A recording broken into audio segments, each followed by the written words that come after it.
Hello bachcho, let's see this question. This question says the indicator phenol red is half in the ionic form when pH is 7.2. If the ratio of the undissociated form to the ionic form is 1:5, find the pH of the solution. With the same pH for solution, if indicator is altered such that the ratio of the undissociated form to dissociated form becomes 1:4, find the pH when 50% of the new indicator is in ionic form. So काफी ज्यादा cases यहाँ पे दे रखे हैं, इस question को हमको solve करना है।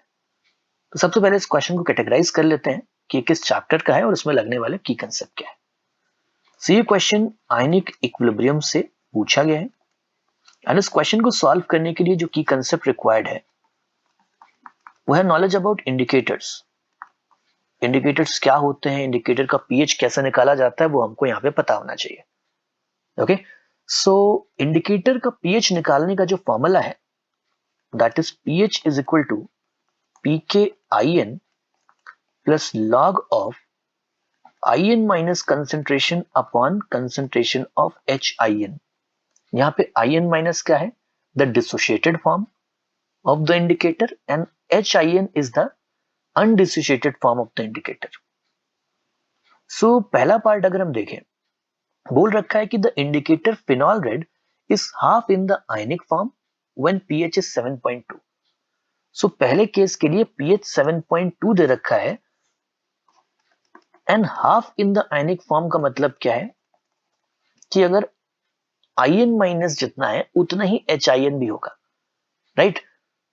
आधा आयन माइनस के फॉर्म में है और आधा HIN के फॉर्म में।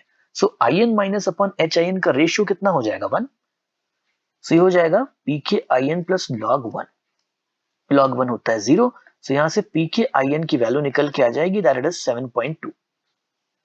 ओके, सो pKin पता चल गया।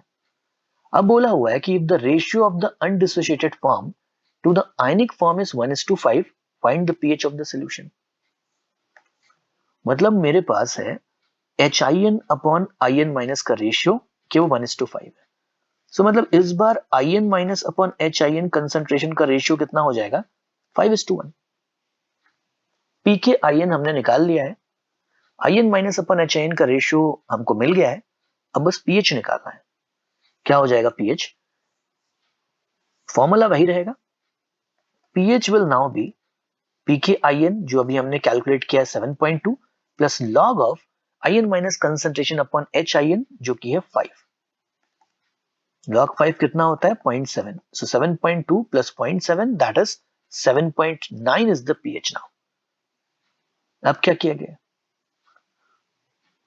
With the same pH for solution the indicator is Altered, मतलब इंडिकेटर ही बदल दिया गया है अब, लेकिन pH सेम है 7.9, such that the ratio of undissociated to dissociated form becomes 1:4। So now indicator is altered means pKin will change। Indicator बदल दिया तो जो pKin की वैल्यू है वो बदल जाएगी। बोल रखा है कि pH सेम है and ratio of undissociated to dissociated form is 1:4। यानी IN माइनस अपॉन HIN की जो वैल्यू होगी ये हो जाएगी कितनी? 4। pH कितना है? Same which was 7.9।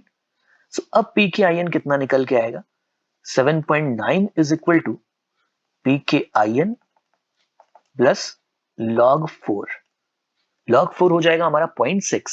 So pKin की वैल्यू जो निकल के आ रही है that is 7.9 minus 0.6 which is 7.3। Okay, so ये नए इंडिकेटर के लिए pKin की वैल्यू आ गई है। अब बोल रहे हैं find the pH when 50% of the new indicator is an ionic form. 50% का मतलब फिर से वही हो गया कि जो IN माइनस अपॉन HIN का रेशियो है दैट इज 1। आधा IN माइनस के फॉर्म में है मींस डिसोसिएटेड फॉर्म में है और आधा अनडिसोसिएटेड फॉर्म में है। सो इस केस में जो pH आएगा वो कितना आ जाएगा? pKin के बराबर that is 7.3। So hence this is our final answer. I hope you have understood it well. Best of luck.